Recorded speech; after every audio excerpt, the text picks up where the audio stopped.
Terima kasih Bapa yang baik, hamba-Mu peroleh kesempatan untuk melayani di tempat ini. Kasih karunia-Mu yang luar biasa, anugerah-Mu yang ajaib kami sudah rasakan, berkat-berkat-Mu yang luar biasa senantiasa mengalir atas kami semua. Terima kasih untuk malam hari ini Tuhan. Kiranya persiapkan kami, hati kami, telinga kami untuk mendengar sabda-Mu. Jadikan kami seorang murid yang setiap saat belajar, terus belajar, mengalami hadirat-Mu hari demi hari. Terima kasih Bapa yang baik. Kami mengucap syukur demi nama Tuhan Yesus yang hidup. Haleluya. Amin. Amin. Shalom. Shalom. Puji Tuhan. Saya memperkenalkan diri, nama saya Erwin. Asli saya Surabaya. Ya. Bapak Surabaya, Ibu Blitar. Nah, blasteran antara Surabaya dan Blitar. Ya, puji Tuhan.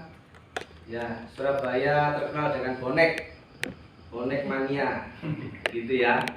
Ya, puji Tuhan. Saya juga menyerahkan diri untuk melayani Tuhan. Bapak Ibu yang dikasihi Tuhan. Ya. Karena saya sadar bahwa hidup kita ini tidak lama. Ya. Bahwa kita tahu akhir-akhir ini corona melanda, itu merubah semua tatanan. Ya, baik ibadah, baik bekerja, ya. Segala macam tatanan dari masyarakat sosial, ya, pekerjaan, pelayanan, ya, agama, semuanya diubah semuanya. Ya, digoncang semuanya. Tidak ada yang tetap. Tetapi saya mengucap syukur, hanya satu yang tetap. Firman Tuhan. Amin. Amin. Firman Tuhan itu ya dan amin. Ini ditulis 2000 tahun yang lalu tapi tetap relevan sampai sekarang. Ya, saya mengucap syukur. Ya, saya rindu ingin menyampaikan mengenai ibadah yang sejati. Ya. Sejatinya ibadah itu ada di mana sebenarnya? Yang Tuhan Yesus katakan ibadah yang sejati tidak ada di gunung sana, di gunung sini, ya, di mana-mana, sudah tidak di tempat, tidak ada dibatasi satu ruangan, waktu tertentu, tidak dibatasi oleh itu. Jadi ibadah yang sejati ada di mana? Ya, mari kita buka Roma 12 ayat 1.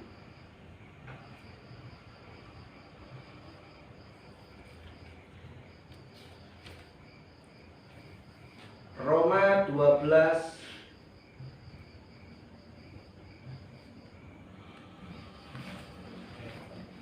ya, Roma 12 ayat 1. Satu ayat ini aja, ya. Dengar baik-baik, saya akan sampaikan firman Tuhan ini. Judul perikopnya adalah persembahan yang benar.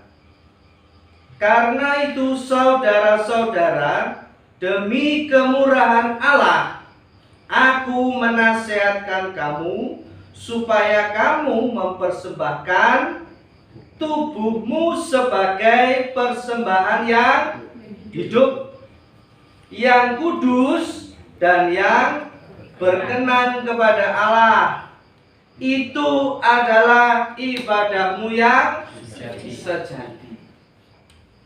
Tapi Pak, masalahnya kalau kita tidak ke gereja, tidak afdol loh Pak, tidak ada gereja. Mana bisa Tuhan menerima doa-doa saya kalau kita tidak ke gereja Pak? Ya, gereja seluruh Indonesia, bahkan masjid pun ditutup, tak boleh, ya, tidak boleh sembahyang di situ. Ya, terus gimana dong kalau kita ibadah kalau gereja ditutup? Ya, saya mau menasihatkan di sini seperti apa yang Paulus katakan di sini. Ya, persembahan yang hidup, tubuh kita sebagai persembahan yang hidup, yang kudus dan yang berkenan kepada Allah. Ya, Bapak Ibu yang dikasihi Tuhan, Tuhan Yesus banyak mengajarkan kita bagaimana kita hidup di dunia ini. Kita hidup bukan cuma sehari dua hari saja, ya. Ketika corona melanda, kita semua tahu di masjid-masjid itu selalu, ya, innalillahi wa inna ilaihi raji'un, ya, telah meninggal dunia dengan tenang. Berapa banyak itu nyawa yang meninggal? Sehari mungkin 3 sampai 5, 7 kali. Sehari, luar biasa. Di sini kematian adalah satu realitas. Mau tidak mau kita pasti mati, ya kan? Siapa yang nggak bisa mati di sini? Mungkin Pak Santoso? Ya, semua pasti mati. Nah, kematian ini adalah realitas. Demikian pula setelah mati, kita nanti akan menuju ke surga, gitu ya. Kalau ke sana, ya. Kalau nggak ke sana ke tetangganya, ya kan? Cuma ada 2 itu aja. Kalau nggak ke surga ya ke tetangganya, ya kan? Nah, di sini kita diajarkan Tuhan Yesus untuk hidup. Bagaimana hidup menurut tata cara kerajaan surga. Pikiran kita, hati kita, perbuatan kita itu sudah ada di sana. Ya, kita memang masih hidup di sini. Masalahnya masih banyak dari kita orang-orang Kristen sendiri, ya, itu masih hidup buat dunia ini. Belum hidupnya pindah ke sana, masih hidup untuk dunia ini. Ngeboti harta, gitu ya Pak ya. Saya bilang sama Pak Pendeta ini, Pak, mobil saya ini, ya, mau dipakai siapa aja silakan. Itu beset-beset, banyak besetnya. Terserah mau siapa mau pakai Pak, silakan. Ya, nggak usah bayar, gratis. Pokoknya isi bensin aja. Kalau nggak isi bensin, mogok ya Pak ya. Isi bensin aja. Ini bukan mobil saya, ini mobil kerajaan surga, mobil dinas. Gitu ya Pak. Saya tidak lama di dunia ini, jadi hati saya tidak terikat pada kebendaan. Hati saya tidak terikat pada hal yang fana. Yang Yesus katakan, kumpulkanlah harta di surga. Rumah yang saya punya itu bukan rumah saya, itu rumah dinas kerajaan surga. Saya nggak lama tinggal di rumah saya. Amin. Ya, memang sertifikatnya sama saya gitu ya Pak ya. Tapi itu hanya sementara. Yang Yesus katakan, ya, di rumah Bapakku banyak tempat. Bukan di sini rumah kita, bukan dunia ini. Kesadaran kita bahwa kita ini bukan dari dunia. Yesus katakan, kamu bukan dari dunia ini. Ya, sama seperti aku. Ya kan? Makanya Yesus pulang kembali ke surga menyediakan tempat. Lah di dunia ini ngapain? Di dunia ini tempat di mana kita diproses menjadi makhluk surgawi. Gitu nggih Pak? Kira-kira begitu ya. Karena orang yang mau masuk surga itu orang enggak sembarangan. Orang yang mau masuk surga itu ada kriterianya, enggak bisa sembarang orang percaya Yesus. Wah, aku udah percaya Yesus langsung masuk. Tunggu dulu. Enggak bisa. Iman tanpa perbuatan, kita beriman saja tidak cukup, tidak cukup. Ya, yang Wahyu dikatakan perbuatanmu akan menyertaimu ketika engkau di hadapan Bapa, di hadapan pengadilan tahta. Saya belum pernah masuk pengadilan Pak, maaf. Tapi saya mau merasakan bagaimana di hadapan Bapa yang begitu besar. Kita sendirian tidak ada apa-apa, kita tidak punya apa-apa. Kita sendirian di hadapan Bapa di pengadilan. Wahyu katakan perbuatanmu akan menyertai.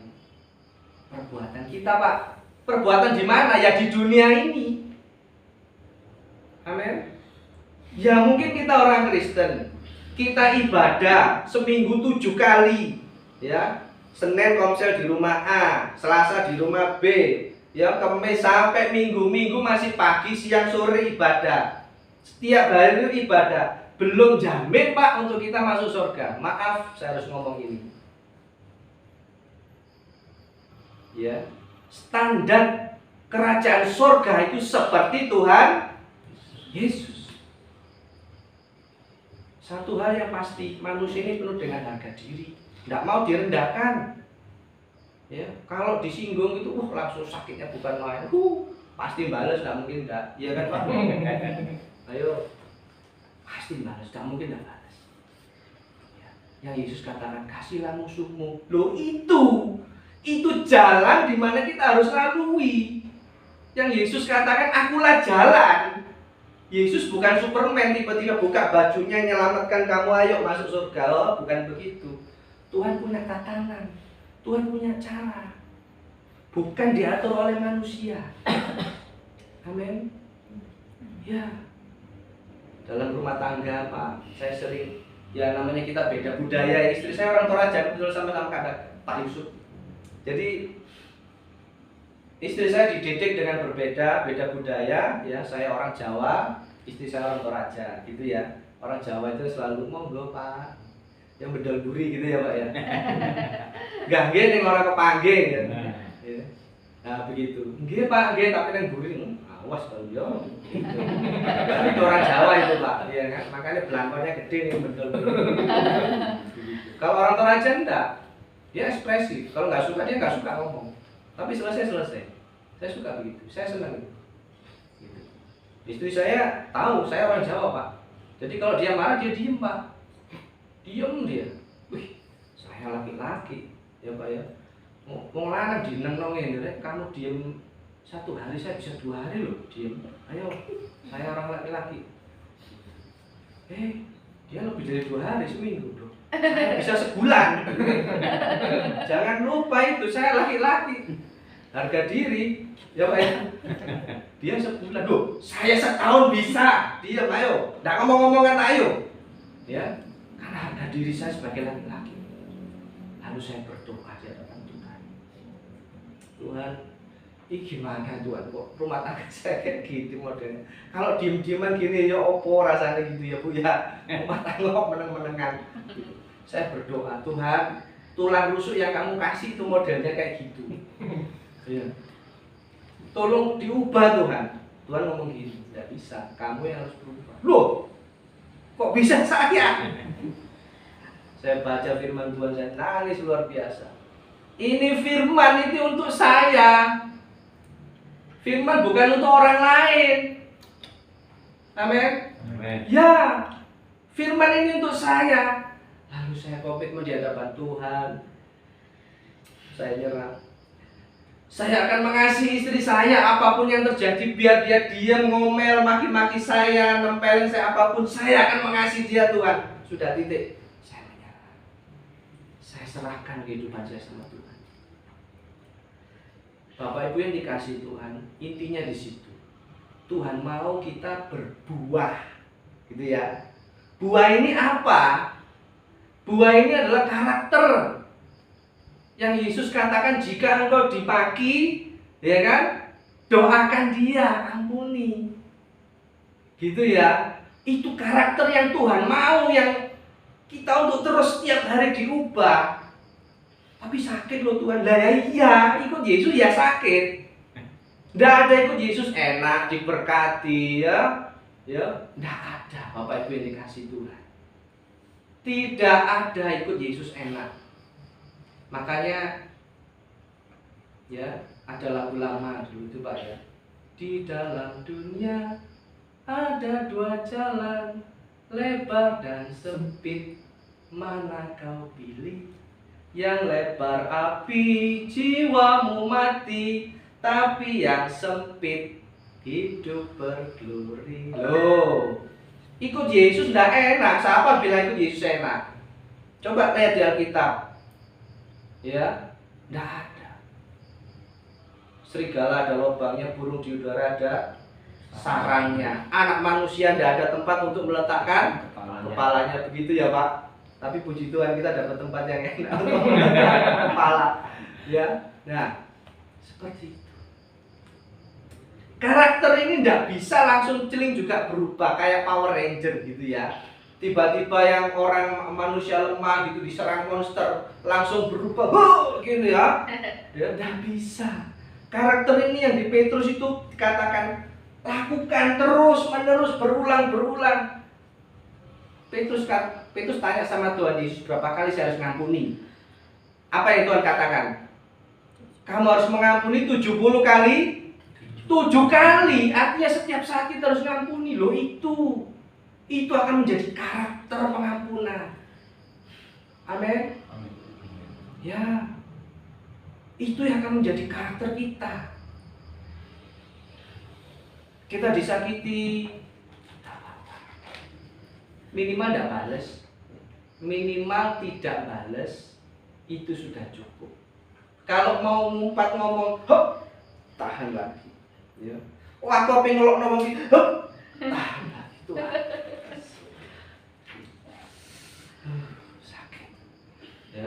Mau maki lagi, oh Tuhan Yesus, tahan lagi. Ketika itu terus menerus kita lakukan, ya, itu menjadi karakter. Itu adalah standar surgawi. Itu adalah standar kerajaan surga. Hidup seperti Tuhan Yesus. Tuhan Yesus itu orang benar, tapi dipersalahkan. Artinya dia menerima ketidakadilan. Banyak sering kita yang menerima ketidakadilan. Orang banyak sering memandang kita rendah. Ya. Tuhan seperti kesaksiannya Ibu tadi ya, tidak adil Tuhan. Kok kayak gini? Mana Tuhan? Ya. Yesus mengajarkan kelemah lembutan. Kelemah lembutan itu mau menerima ketidakadilan. Legowo, mau menerima ketidakadilan. Itu yang Tuhan mau. Ketika dia di atas kayu salib, dia mengatakan, Bapa, ampunilah mereka tidak tahu apa yang mereka berbuat. Loh, bayangkan kalau Yesus Power Ranger, ya, tak entek no wong sak donya iki ya. Dengan tak sebul ngono tak wis entek. Ya, tapi dia tidak mau. Kita harus berusaha seperti Tuhan Yesus. Pak, Yesus itu menebus kita itu kasih karunia loh Pak. Kita langsung selamat, oh tidak bisa begitu. Ingat, manusia diberi kehendak bebas. Kehendak bebas. Bangun pagi, saya mau gosok gigi atau mau ndak, itu pilihan. Aku mau gosok gigi, ya silakan. Oh aku ndak mau, ya sudah hidupmu sendiri. Ya kan? Bangun pagi, buka mata, ya kan? Aku mau minum kopi. Oh aku nggak mau minum kopi, aku minum air putih aja hangat. Itu pilihan. Kita bisa milih memberontak kepada Tuhan Allah Bapa semesta alam, atau mau milih taat kepada Tuhan Allah semesta alam. Bisa? Amin. Ya? Bisa. Kita milih untuk mau seperti Yesus atau milih seperti iblis. Kemarin saya bahas sama Pak Yusuf. Oh, masih banyak orang-orang Kristen suka bohong. Ya. Banyak yang suka bohong. Ditelepon, Pak, ya oke siap masih OTW Pak. Padahal baru keluar dari rumah ini, ya, masih pakai sepatu. Siap OTW, baru mau keluar. Ya, kita suka bohong. Ini Alkitab katakan iblis adalah bapak segala pendusta. Kalau kita ngomong ikut Yesus terus kita masih bohong, koslet. Apa mana yang kita mau ikuti? Bapak Ibu yang dikasihi Tuhan, ya, ibadah yang sejati itu adalah mempersembahkan kehidupan kita ini kudus di hadapan Tuhan. Kudus itu tidak bercacat, tidak bercela, agar kita disempurnakan kembali lagi seperti Bapa. Amin. Ya, mutlak harus kudus. Tapi kita tidak bisa langsung kudus, melalui proses, ya, Tatanan Tuhan Allah Bapa semesta alam ini tidak bisa langsung seperti Power Ranger. Ingat baik-baik, semuanya harus proses. Bagaimana punya pikiran yang benar sama orang. Tetangga baru pindah. Wah ya kok mobilnya ngono, wong ngono, wis pikirannya udah jelek ya kan? Lah ngomong ke orang lain ya. Tetangga lho anu ini wis ngomong negatif. Yang seharusnya kita ngomong positif ya. Terhadap tetangga kita, terhadap semua orang yang kita temui. Kita harus punya pikiran positif. Perkataan kita pun perkataan positif. Perbuatan kita itu yang tercatat dalam buku kehidupan. Ketika kita mati, ya kan? Di dalam dunia ini kita sudah kudus kehidupan kita. Ya, di sini saya tidak hanya jemaat ataupun hamba Tuhan. Tidak ada di hadapan Tuhan. Ya. Manusia, orang Kristen itu masih berasumsi kalau saya datang ke gereja, ya kan, saya minta ampun sama Tuhan di gereja, lalu saya pulang dengan tidak sama, ya kan, dosa-dosa saya sudah diampuni. Sementara di luar masih korupsi, masih suka bohong. Nanti minggu ke gereja lagi minta ampun lagi Tuhan. Tidak bisa begitu. Jelas tidak bisa masuk surga. Asli, murni, ting-ting, wes. Saya jelaskan di sini. Kekudusan adalah hal yang mutlak diperlukan oleh Allah. Dan itu melalui proses kita. Ya. Anak-anak mulai umur sekarang belajar untuk ngomong jujur apa adanya. Biarpun itu soro susah. Ya. Kadang orang ngomong jujur itu ajur. Tapi Yesus tidak apa-apa. Ya kan? Mungkin kita menerima ketidakadilan. Mungkin kita menerima caci maki di dunia ini. Mungkin rumah tangga kita dibenci orang. Tidak tahu masalah segede apapun juga. Ya. Tidak lama kok. Kita hidup ini tidak lama. Kita harus bertahan terus untuk menjadi orang benar di hadapan Tuhan. Kita harus menjadi seperti Tuhan Yesus. Maka ketika kita mati, kita sudah layak masuk kerajaan surga. Amen. Di gereja kita bisa jadi orang munafik loh, mohon maaf. Wah, anak mudanya lompat-lompat, wah luar biasa, sementara di luar tawuran. Ya.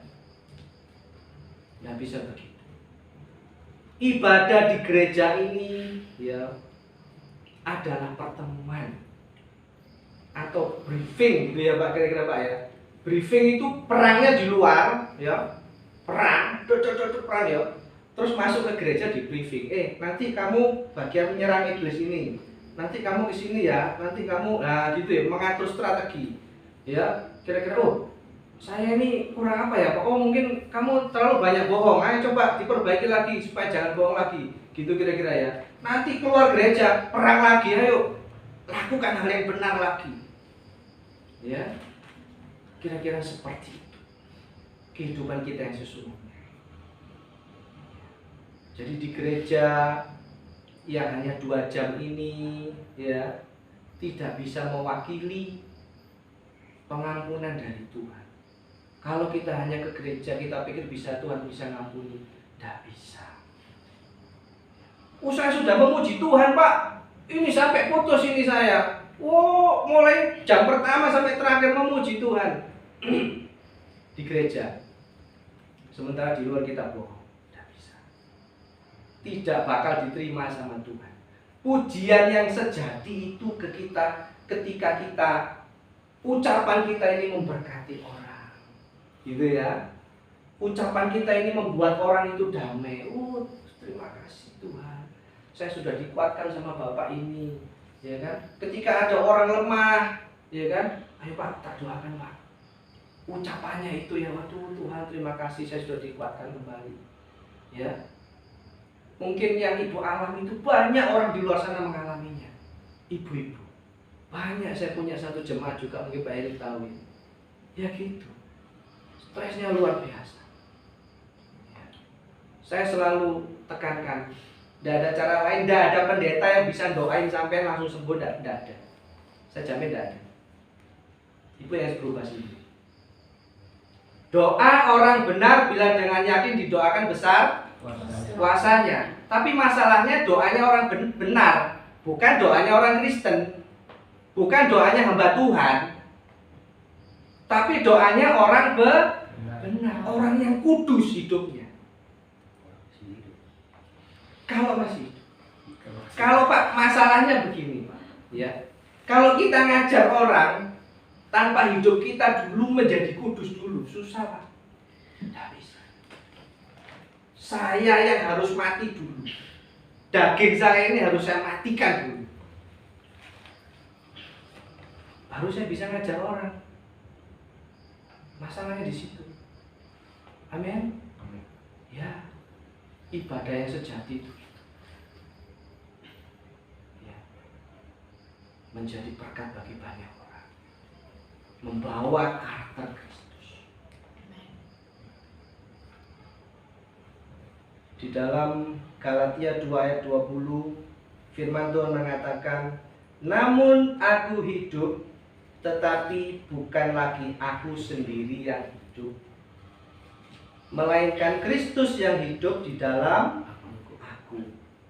Amin. Amin. Dan hidup yang kuhidupi sekarang di dalam daging adalah hidup oleh iman dalam Anak Allah yang telah mengasihi aku dan menyerahkan dirinya untuk aku. Hidup di dalam iman. Iman di sini itu sudah satu paket dengan perbuatan. Ya, saya tekankan. Iman di sini itu bukan hanya percaya, oh aku percaya sama Tuhan langsung diselamatkan, tidak. Iman di sini satu paket dengan perbuatan. Masalahnya zaman dulu pada waktu murid-murid Kristus ini, orang yang percaya Yesus pasti dibunuh, dibakar hidup-hidup, dikasih makan singa. Ya. Kalau orang mau ikut Kristus, artinya dia juga mau menderita. Masalahnya di situ. Nah, kita yang zaman sekarang tidak menghadapi penderitaan seperti zaman dulu, maka apa yang Tuhan Yesus ajarkan ini kita harus lakukan dan tidak bisa ditawar lagi. Jadi fokus dalam saya melayani Tuhan di Sidoarjo, CMC Pak ya, sama-sama kita pentas biasa Pak itu. Pas bareng itu loh. Bareng gitu ya. Gitu. Namanya suara kebenaran Kristus. Saya menyuarakan apa yang benar-benar Injil, yang benar-benar yang Yesus lakukan. Makanya mulai dari awal sampai dari akhir saya tidak bakal berkhotbah mengenai bagaimana saudara diberkati, bagaimana rumah tangga saudara supaya pulih kembali. Tidak. Satu yang pasti, bagaimana kita berusaha memiliki karakter seperti Kristus. Amin. Amin. Ya. Itu yang Tuhan ajarkan. Amin. Haleluya. Itulah ibadah yang sejati. Biar corona di mana-mana gereja ditutup, tapi kita masih bisa melakukan hal yang benar. Ya, sama istri, sama suami, sama anak-anak terhadap orang tua terhadap anak-anak, ya, anak-anak terhadap teman-teman yang lain, terhadap tetangga, semuanya siapa saja kita temui kita masih bisa melakukan hal yang benar. Pak, jemaat yang bertengkar itu mungkin bisa mulai disadarkan bagaimana kita hidup seperti Kristus. Bagaimana kita harus mengampuni mau tidak mau. Soro kayak Tuhan Yesus. Ya, kita harus seperti itu. Dan orang Kristen hidupnya enak Pak. Serius. Saya pun juga banyak sekali. Ya. Nah, makanya Paulus katakan hidup ini bukan hidup saya lagi sudah. Erwin ini sudah mati. Jadi setiap saya ketemu sama orang itu Yesus yang menghadapi orang. Amin. Baik, mari kita berdoa. Haleluya. Terima kasih Bapa yang baik, kami mengucap syukur Tuhan. Kiranya firman yang keluar dari mulut hamba-Mu ini Tuhan urapi, dan firman itu tidak akan kembali dengan sia-sia. Firman itu akan mengerjakan pribadi lepas pribadi, pelayanan Pak Santoso, Ibu dan anak-anak semuanya di sini akan diubah oleh firman Tuhan melalui karakter-karakter Kristus yang luar biasa. Terima kasih Bapak. Mereka adalah orang-orang yang siap mati bagi Kristus. Mati secara daging, hidup di dalam roh, hidup bersama-sama dengan Kristus. Biarpun kesengsaraan demi kesengsaraan mereka alami, tetapi hal itu tidak menyurutkan mereka untuk terus melayani Tuhan. Karena surga menanti mereka, Tuhan. Terima kasih Bapak yang baik. Hamba-Mu mengucap syukur malam hari ini. Demi nama Tuhan Yesus Kristus yang hidup. Amin.